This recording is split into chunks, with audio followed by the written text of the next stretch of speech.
déjà intervenir, mais j'avais toujours des contraintes par rapport au temps et aussi à toutes mes responsabilités nationales, régionales et locales et familiales.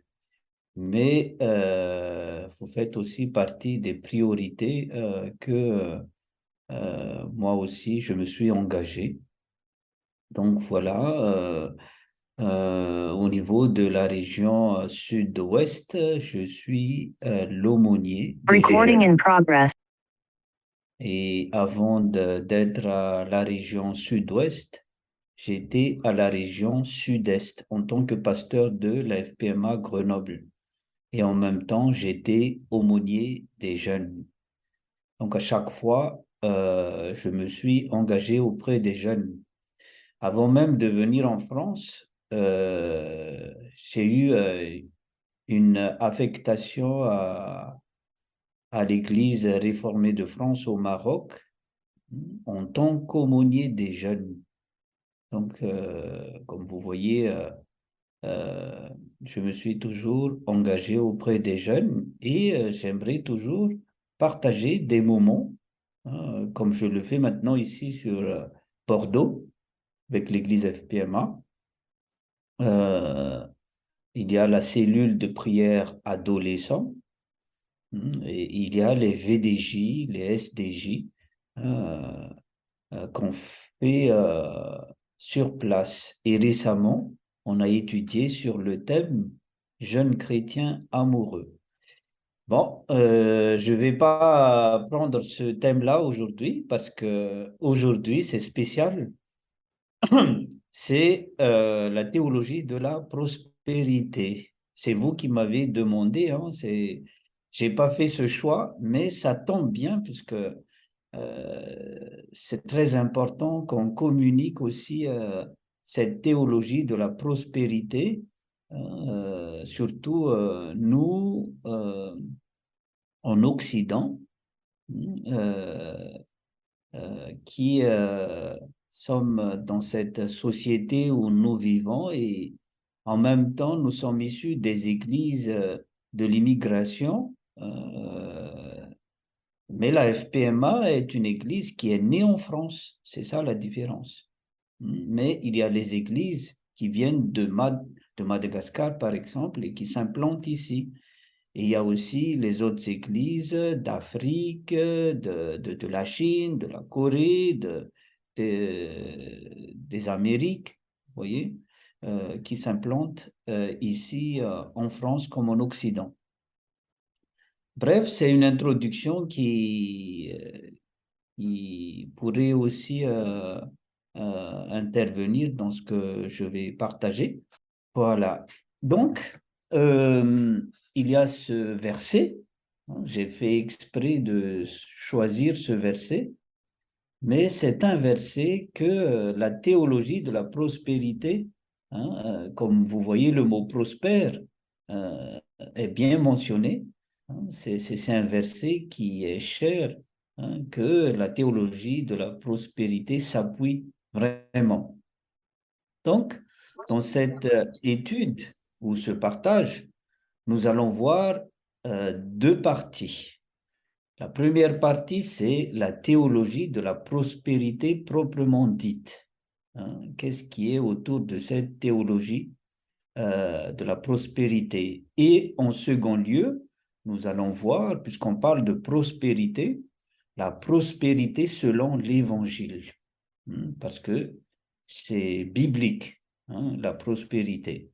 Et donc, l'Évangile, qu'est-ce que Jésus a appris, nous a appris à ses disciples aussi, et ce que les disciples aussi ont véhiculé, ont transmis et ont mis en garde à chaque fois l'Église par rapport à ce qui peut être tentation des faux évangiles. Voilà. Donc, dans la première partie, dans la théologie de la prospérité, nous allons voir trois points.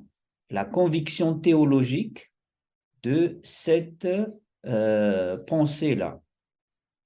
Et en deuxième plan, le contexte historique qui a fait cette théologie de la prospérité. Et enfin, des mises en garde contre des pratiques idolâtres. C'est si important de le savoir parce que c'est possible que, sans le savoir, on le fait nous. Et c'est ça qui est important dans l'étude que nous allons réaliser. Et dans la deuxième partie concernant la prospérité selon l'Évangile, nous allons voir deux choses. D'abord, parle de prospérité, il y a la richesse et la vie en abondance. Qu'est-ce que l'Évangile nous promet ou nous informe sur ce qu'est la richesse et la vie en abondance que Jésus aussi promet à ceux qui le suivent. Et dans cette deuxième partie, il y a les attitudes chrétiennes par rapport à la richesse matérielle. Sans plus tarder, on va voir la première partie sur la théologie de la prospérité. La conviction théologique, c'est que la théologie de la prospérité unit sous le même terme de prospérité d'abord le bien-être physique, la santé, l'épanouissement de l'être, la beauté, de tout ce qui est physique. Donc, c'est ça, la prospérité. Et dans la prospérité, il faut aussi que les conditions matérielles soient réunies. Avoir une belle maison, avoir une belle voiture, tout ce que nous, en tant qu'humains, on aspire dans cette vie, dans ce monde. Et on a tous besoin de ça. Et donc, la prospérité, d'après la conviction théologique de cette théologie de la prospérité, il faut que les conditions de bien-être physique, matériel et spirituel soient réunies. Et ça, ce qu'on appelle prospérité. Spirituel, là où on croit en Dieu, on est responsable dans l'Église, on est vraiment en alliance avec Dieu. Vous voyez, c'est très important et ça fait que les trois termes se réunissent et se concordent chez la personne ou dans l'Église. Et donc, c'est important de le noter, ces trois termes qui sont définis comme la prospérité. L'association des trois est commode car elle permet de transférer ce qui est dit de l'un de ces domaines aux autres. Tout comme Dieu veut que nous prospérions spirituellement, il veut notre prospérité matérielle et physique. La même approche caractérise le traitement de termes comme réussir. Dans la théologie de la prospérité, on entend souvent ce mot réussite. Et quand on dit réussite, c'est vraiment dans la pensée de la société de consommation dans ce monde contemporain où il y a la concurrence, il y a les compétitions, et donc on se mesure par rapport aux autres. Et donc, ma réussite, c'est plus que les autres. Il faut que je sois en bonne santé, il n'y a pas d'handicap, et matériellement, j'ai tout, rien ne me manque. Et ça, c'est grâce aussi à ma vie spirituelle que moi, j'estime que c'est meilleur et c'est bien. Donc, la vie en abondance, c'est compris aussi dans ce mot réussi. Voilà. Donc ça, c'est la conviction théologique de cette théologie de la prospérité. Qu'est-ce qu'il en est du contexte historique? C'est ce qu'on voit en second lieu. Un peu d'histoire. Le message de la prospérité est essentiel au fonctionnement des églises néo-pentecôtistes, surtout d'après les recherches d'Afrique de l'Ouest. Et il y a trois choses qui fait que, voilà, c'est très important, cette théologie de la prospérité, parce qu'il faut rendre attractives les églises hein, où il y a la concurrence. Vous savez, même chez nous à Madagascar, moi-même j'étais pasteur là-bas pendant 12 ans avant d'être au Maroc et arrivé ici en France.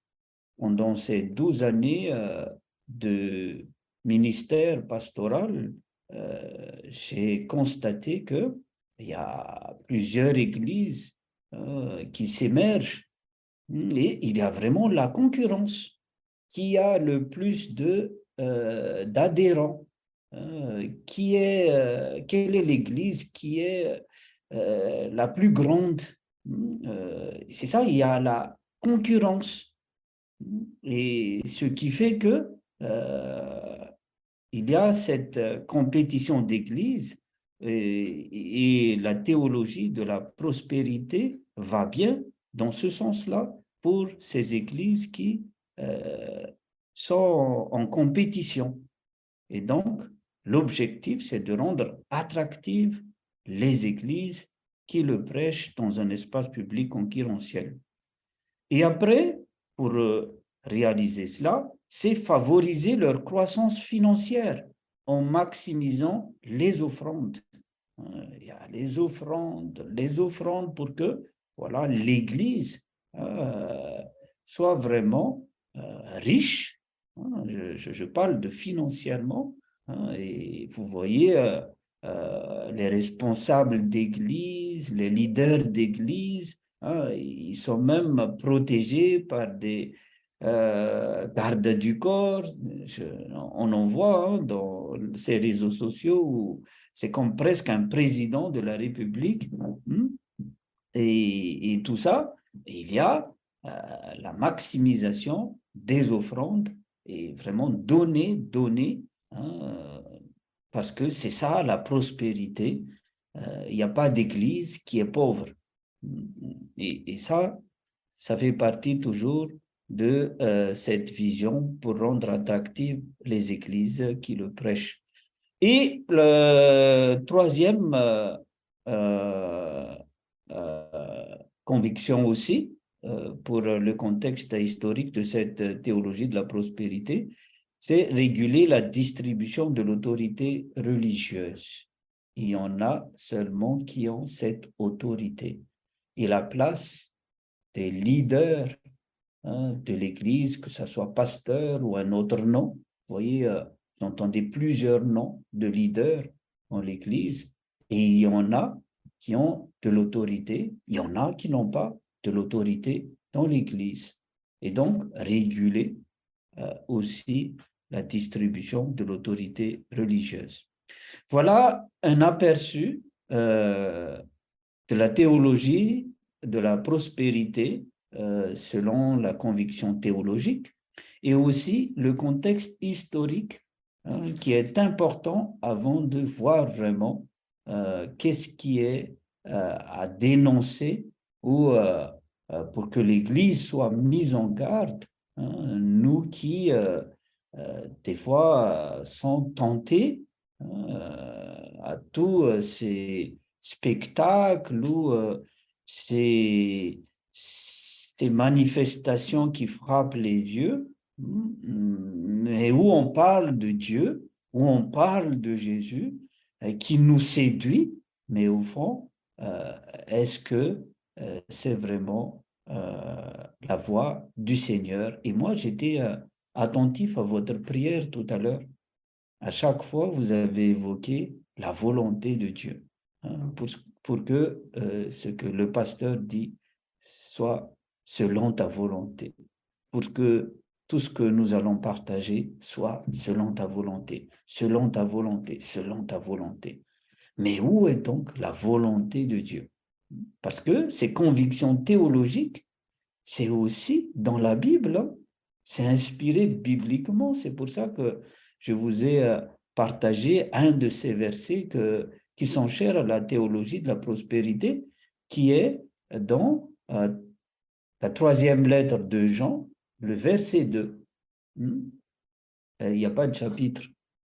Donc, voilà, c'est pour ça que nous allons entrer dans le fond de cette théologie de la prospérité. Il y a d'abord, avant de voir cela, la lettre que Jean écrit toujours dans sa première lettre au chapitre 4, verset 1. Très chers amis, ne croyez pas tous ceux qui prétendent avoir l'esprit, mais mettez-les à l'épreuve pour vérifier si l'esprit qu'ils ont vient de Dieu. En effet, de nombreux faux prophètes se sont répandus dans le monde. Et c'est ce que nous allons voir. Et je le dis bien, ça peut être chez nous, ça peut être au milieu de nous sans le savoir. L'Église n'est pas à l'abri de tout ce qui est séduisant et tout ce qui peut être faux évangile. Et c'est pour ça que nous allons vraiment découvrir qu'est-ce qui est à dénoncer et à être mis en garde pour nous qui cherchent la volonté de Dieu. Donc, il y a ce qu'on appelle les pratiques idolâtres. Je déclare au nom de Jésus, par ma déclaration, puisqu'il y a l'autorité religieuse que moi je possède, par exemple, en tant que pasteur, je m'investis dans le rôle de Dieu, puisque la théologie de la prospérité veut que la prospérité touche le bien-être physique. Donc, je déclare au nom de Jésus la guérison. Qui ne souhaite pas la guérison des uns et des autres? Personne. Personne ne dira le contraire. Même Jésus, quand il était venu sur terre, tous les malades étaient venus vers lui. Et il impose les mains sur les malades. Et ils étaient tous guéris. Et donc, c'est important de voir cela.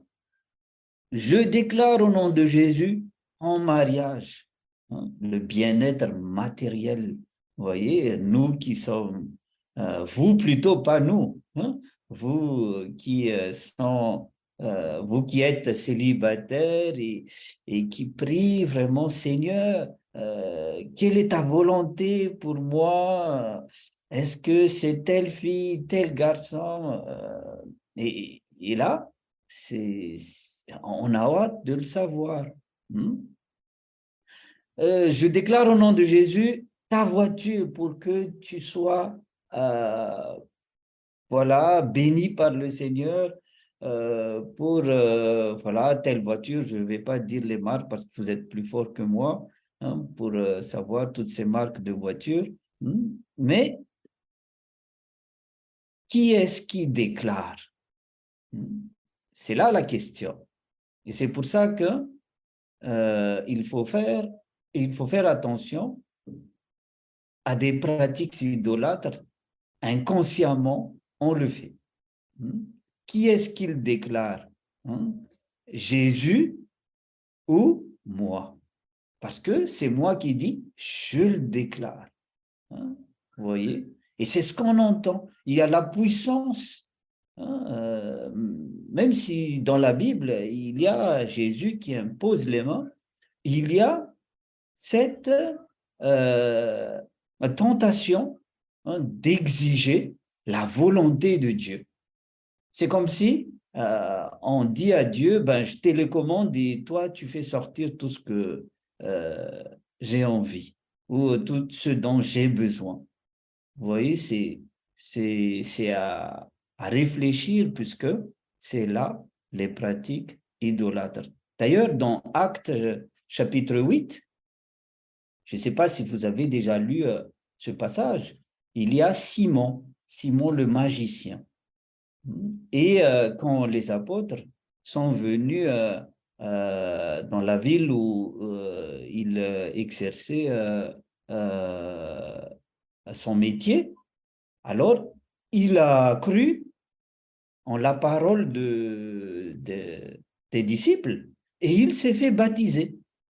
Et quand il a vu comment les disciples ont prié et demandé l'Esprit de Dieu pour que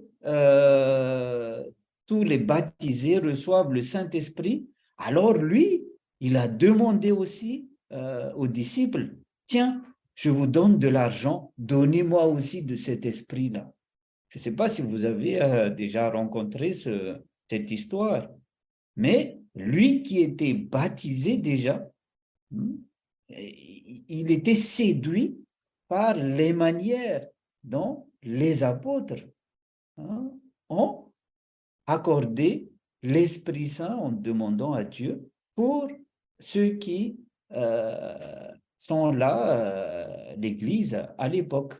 Et donc, lui, il voulait ça parce que, vu son métier auparavant, c'est un magicien, donc lui, il pensait que avec sa magie, il peut encore faire plus avec l'esprit.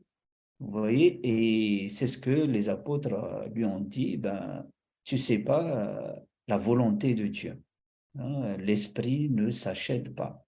Et c'est pas de la prestidigitation, ce n'est ni de la magie, hein, ni un marchandage, hein, c'est la volonté de Dieu seulement. Et il faut que tu te repentes, sinon tu vas être maudit à cause de ce que tu es déjà baptisé, mais tu veux revenir dans les pratiques idolâtres. Voilà. Donc, c'est important de le noter parce qu'il y a ce qu'on appelle aujourd'hui, de nos jours, les néo-idolâtres, les nouvelles idolâtries. On les appelle jésulatrie. On utilise le nom de Jésus. Au nom de Jésus, je veux ceci. Je me souviens, en fréquentant ces personnes qui pensent que, voilà, ils sont inspirés de l'Esprit Saint, tellement il était amoureux d'une jeune fille dans l'église. Alors, il s'est approché de la jeune fille et il a dit, au nom de Jésus, tu es ma fiancée. Et là, tout le monde était étonné comme ça, mais qu'est-ce qu'il a fait? Il a utilisé le nom de Jésus à son profit personnel. Où est la volonté de Dieu dans tout cela? Donc, il y a ces néo-idolâtries, nouvelles idolâtries dans notre monde et même dans notre Église, si on ne fait pas attention, dans nos prières, nous qui exigeons. Parce que tellement il y a la dictature de l'immédiateté dans notre société de consommation. Hein, je veux ça tout de suite. Hein, j'ai les moyens. Hein, il faut juste faire ceci, utiliser le nom de Jésus, invoquer l'Esprit, et je reçois ceci. Ça, c'est la néo-idolâtrie, la nouvelle idolâtrie qu'il faut vraiment faire attention. Vous savez que lorsque vous étiez encore païen, vous étiez entraîné de façon irrésistible vers les idoles muettes. Ça, c'est 1 Corinthiens chapitre 12. Vous savez, les idoles, ce sont des fabrications humaines, mais qu'ils vénèrent. Mais n'oubliez pas que ces idoles, elles ne répondent pas. Et donc, nous le vénérons et nous les exploitons. Nous faisons ce qu'ils veulent parce qu'ils ne répondent pas. parce que ces dieux ne répondent pas. Et donc, c'est important de le souligner. Est-ce qu'on est encore dans cette vie païenne en tant que chrétien? Toute conception de la foi qui imposerait, justement, attendez, parce que je suis caché là. Toute conception de la foi qui imposerait à Dieu sa décision ou son action, ou qui l'obligerait à agir à cause de la vertu propre de la prière, s'apparente à la prière des païens, qui compte non sur Dieu, mais sur l'efficacité propre de la prière humaine par sa formulation ou sa répétition. Et d'ailleurs, Jésus l'a averti. Ce n'est pas la longueur de votre prière qui fait que vous allez être exaucé. Ce n'est pas à la manière ou l'intonation de votre prière, parce qu'il y a une force puissance dans votre parole que la prière va être exaucée. C'est pas en répétant à chaque fois Jésus, ceci, Jésus, ceci, Jésus, ceci, que vous allez être exaucé. Jésus a bien mis en garde ceux qui le suivent. C'est très important de noter ce point culminant de la théologie de la prospérité pour qu'on soit tous avertis. Je dis bien, ça peut être aussi au milieu de nous et c'est pour ça qu'on s'encourage. On essaie de voir clair sous l'accompagnement du Saint-Esprit et en même temps, on s'entraide, on s'encourage parce que la suite, c'est vraiment la prospérité. La prospérité selon l'Évangile. Bien-aimé, je souhaite que tu prospères à tous égards et sois en bonne santé, comme prospère l'état de ton âme. On va voir d'abord que signifie ce verset, parce que il y a une idée, surtout qu'est-ce que l'apôtre Jean veut communiquer à son destinataire, qui est Gaius, cette salutation. Richesse et vie en abondance.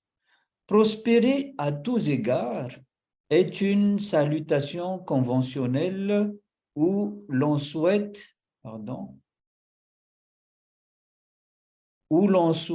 tout le bien possible à son destinataire. Cela peut recouvrir la santé, la paix, une vie familiale sereine, une vie d'église bienfaisante. Ça, c'est prospérer à tous égards. Dieu, justement, nous a tout donné. D'ailleurs, Psaume 24, la terre et tout ce qui appartient, c'est à Dieu. Tout ce qu'il contient appartient à Dieu. Donc, prospérer à tous égards n'est pas un vœu spécifique de réussite financière, parce que la théologie de la prospérité va dans ce sens-là, et elle est axée justement à tout ce qui est réussite financière. Si j'en mentionne ensuite la prospérité spirituelle de Gaius, c'est pour reconnaître que son vœu initial s'est accompli dans ce domaine et pour s'en réjouir. Donc ça, c'est déjà réalisé. Ce n'est pas encore en attente. Quand l'apôtre Paul souhaite la prospérité de Gaius, il est déjà baptisé, il est déjà chrétien, il est déjà enfant de Dieu, l'enfant du roi des rois. Donc, il est vraiment dans une prospérité qu'on ne peut pas imaginer. Et d'ailleurs, nous, on ne se rend pas compte, en tant qu'enfant de Dieu, que nous nageons vraiment dans cette prospérité qui est la vie que Dieu nous accorde. Et c'est ça la vie en abondance. L'apôtre ne définit donc pas ici les trois dimensions de la prospérité selon Dieu. Vous savez, comme les salutations, nous, par exemple, quand on dit arabe, ça vient de euh, l'arabe aussi, mais haraba, c'est souhaiter une bonne santé, souhaiter le bonheur à la personne où on le dit. Shalom, nous qui prenons salam, ça vient de shalom en hébreu, mais salam en arabe. Mais nous, salam, ce n'est pas une question ni on invente ça pour les autres, ni une enquête pour dire est-ce que tu vas bien, etc. Au contraire, c'est déjà une bénédiction. Et salam, salam ou alaikum par exemple, c'est que Dieu te bénisse, que le Seigneur soit avec toi. Des fois, on oublie le sens de ces salutations. Les salutations, c'est comme si nous, on est déjà là-dedans, mais on se souhaite. Il en est de même pour dire bonjour. Bonjour, c'est une bénédiction qui sort de notre bouche pour les autres. On lui souhaite une bonne journée, donc bonjour. On souhaite vraiment une journée merveilleuse à la personne où on dit bonjour. Donc voilà par rapport à cette salutation de 3 Jean, verset 2. Quant à la vie abondante promise aux disciples par Jésus, dans Jean chapitre 10, verset 4, l'objet précis de la promesse est la vie spirituelle, la vie en Dieu. Il y a tous ces versets où vous trouverez ça, la vie éternelle, la vie qui ne se limite pas seulement dans ce monde, la richesse, la prospérité de ce monde, mais il y a la richesse du ciel. D'ailleurs, Jésus l'a annoncé, l'a enseigné, mais en même temps, il l'a vécu. Il l'a vécu. Combien de fois on lui demande, mais Seigneur, où est-ce que tu habites? Et à chaque fois, il a dit, je suis un STF. STF pour dire que, voilà, je suis de passage sur terre. Mais ma vie est plus que sur terre. C'est le royaume des cieux. Et que cette vie-là, que Jésus veut donner en abondance. La précision en abondance ne crée donc pas un nouveau concept de vie abondante, élargi désormais dans un monde financier ou matériel. Au contraire, elle reprend la notion de vie, un sens principalement spirituel pour en promettre une pleine et riche possession. Enfin, les attitudes, puisqu'on connaît ce qu'est la prospérité selon l'Évangile, quelles attitudes par rapport à la richesse matérielle? On en a besoin et on va en partager là-dessus. La prospérité n'est pas proposée dans l'Ancien Testament comme un but à rechercher. Vous savez, dans l'Ancien Testament, il y a ces bénédictions, ces richesses, mais à chaque fois, dans l'Ancien Testament, il n'est mention de prospérité comme but à rechercher. C'est la fidélité à Dieu qui est proposée comme objectif, avec la grâce d'une bénédiction en récompense. Le contentement est recommandé, ainsi que la vigilance pour ne pas oublier Dieu dans l'abondance. Des fois, on oublie que notre Dieu peut faire au-delà de ce que nous pensons ou nous imaginons. Dieu, dans l'Ancien Testament, à chaque fois, demande la fidélité de son peuple. Vous savez, il y a des rois,